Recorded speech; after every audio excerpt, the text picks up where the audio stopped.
Tahlequah the orca is part of the endangered southern resident killer whales, SRKW, group.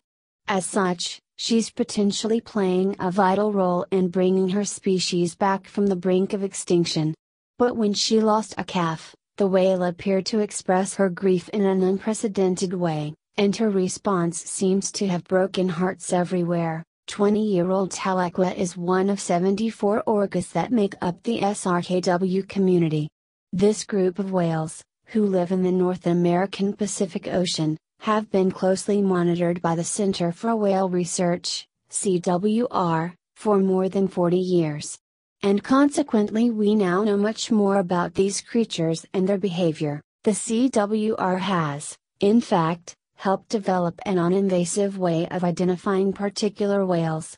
You see, the non-profit organization discovered that orcas have an area on their backs that's usually a different color to the rest of their body. This is known as a saddle patch and is unique to each animal. Now, although this breakthrough provided important insights into the whale's behavior, it also uncovered a heartbreaking truth. You see, it was believed that thousands of killer whales lived beneath the waves in the Pacific Northwest region. The reality, however, was altogether more shocking. Instead, researchers discovered that the numbers of whales were much lower than had been expected. And what's perhaps even more saddening is that, according to the CWR, humans are believed to have been the direct cause of this decline. Why? Well, around 5 decades ago, a number of orcas were snatched from the sea and taken to marine parks. During these efforts to capture them, some whales died, and it seems that as a result of these deaths, along with other human-related factors, the population has never fully recovered. Consequently, the SRKW community is now officially considered endangered by the US government. And so this is why the remaining orcas such as Tahlequah are vital in ensuring the survival of their species. Nowadays, the SRKW populace is a combination of 3 groups, which are known as the J, K and L pods. Tahlequah, who's also referred to as J35, is part of J pod, which consists of 23 whales. And another member of her pod, known as Granny, had earlier made the news when it was discovered that, at around 105 years of age, she was believed to be the oldest living orca on record. What's more, it's thought that Granny had a number of children, grandchildren, great-grandchildren and at least one great-great-grandchild. Sadly, though, researchers believe that not a single one of Granny's direct offspring are still alive. Even worse, this doesn't appear to be unusual. More than 70 members of the SRKW have reportedly died or disappeared in the past 20 years, and Tahlequah is no stranger to that fact.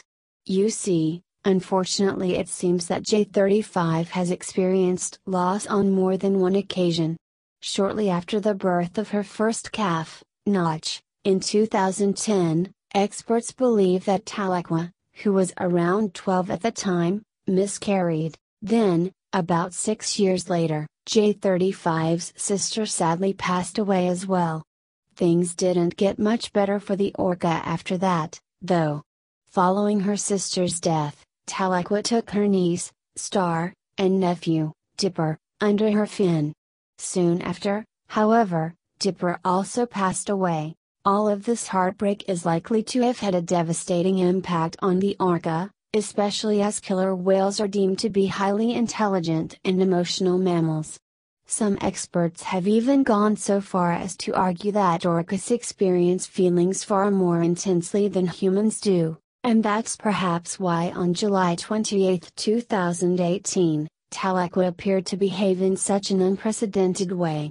Why? Well, on that date, J35 gave birth to the first calf that the SRKW population had seen in 3 years. Since late 2015 all SRKW pregnancies had, unfortunately, been unsuccessful, so it's likely that the CWR team were overjoyed by the news that Tahlequah had given birth. And after they heard about the arrival of Tahlequah's baby, members of the CWR took to the waves in order to document the newborn. Upon their arrival, however, they saw the tragedy had struck. Heartbreakingly, less than an hour after the birth, J35's baby girl had passed away.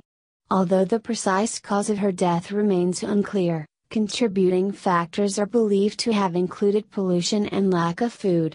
But it was Tahlequah's reaction to this tragedy that captured hearts around the world. You see, the baby's body had begun to sink to the bottom of the sea. But the grieving mother just wouldn't let that happen and seemed determined to prevent her newborn's carcass from descending into the depths below. Indeed, according to the CWR, J35 continued to do this for the rest of the day. In fact, it isn't unusual for orcas to behave in such a way. Both dolphins and killer whales have been observed carrying their dead for up to 7 days. Tahlequah wasn't alone, either. Other members of the pod reportedly began to support the grieving mom by helping to carry her calf's body. More than 2 weeks later, though, Tahlequah was still holding her baby's body afloat. And news of the orca's plight had started to make waves. Indeed, both scientists and whale lovers alike took to the internet to express their grief and empathy, while others voiced their concerns for the bereaved mother's health. Eventually, it appeared that Tahlequah had finally finished grieving. 17 days and at least 1,000 miles later, the mother had reportedly been seen without her baby's corpse.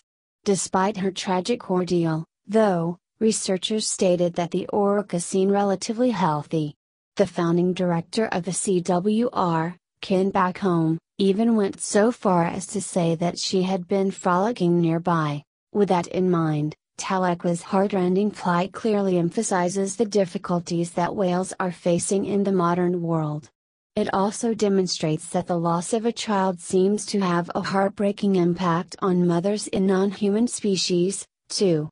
Hopefully, tragic tales such as J35's will encourage people to be more aware of their influence on the planet.